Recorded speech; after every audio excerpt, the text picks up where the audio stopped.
今天给大家讲述关于钓鱼的事情，是一个钓友去夜钓的真实经历。刘杰那天心情颇为愉悦，因为今天下班早早地处理完家务事，他情绪高昂地来到了河边，希望能够在静谧的深夜里独享钓鱼的乐趣。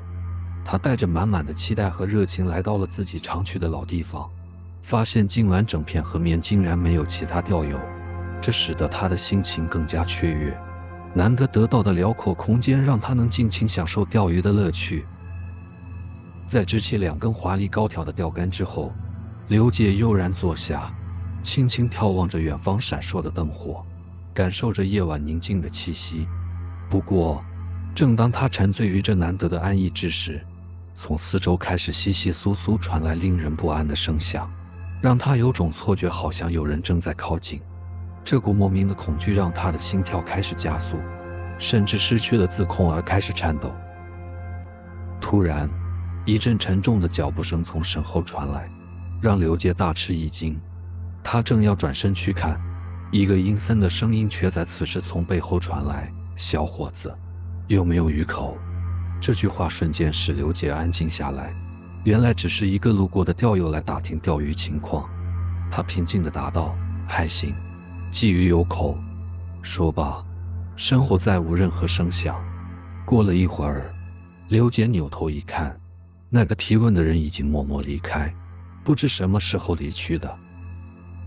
在月光的照耀下，河面灰蒙蒙的，刘杰身后的是一片杂草丛生的菜地，钓友们踩出的小径延伸几十米，就是他停车的岔路边。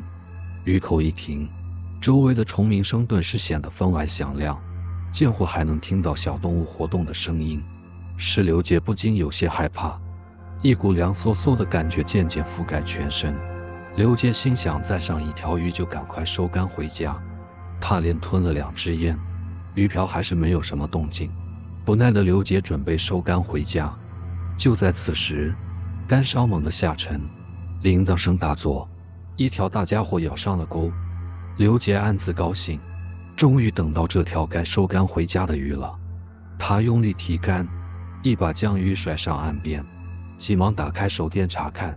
看清鱼的模样之后，刘杰的心瞬间沉入谷底。这哪里是什么鱼，分明是一只红色的女鞋。而就在此时，另一根钓竿上的铃铛也大作起来。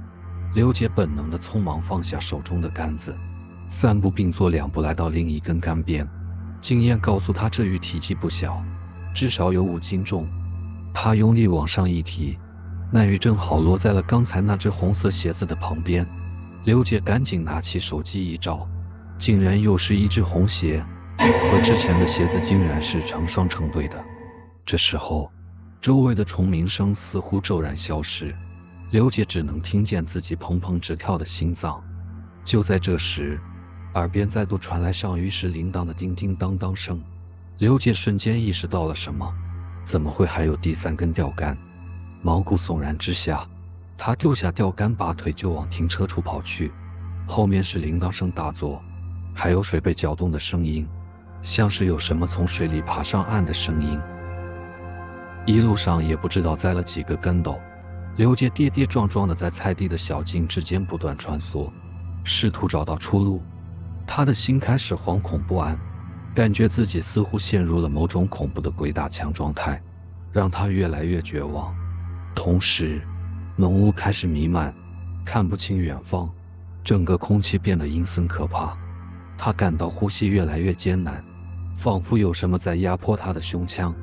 他试图煽动空气驱散这些不祥的气息，但徒劳无益。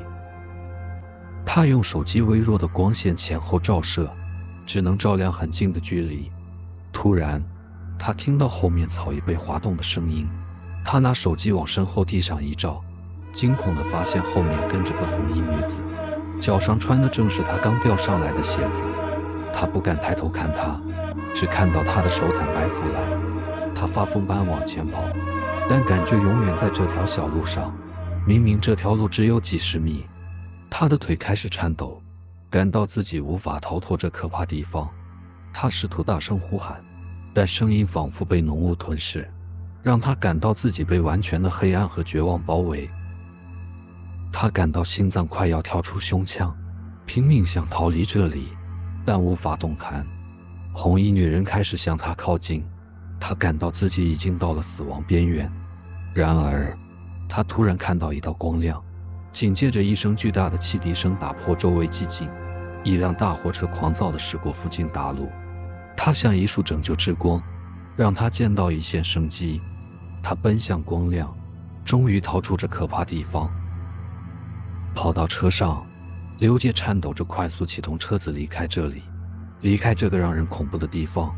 他把音响开到最大，为了驱走心中的恐惧，还有那摄魂的铃声。好在这里离大路只有几分钟，1个小时后回到家，和朋友打电话说起此事。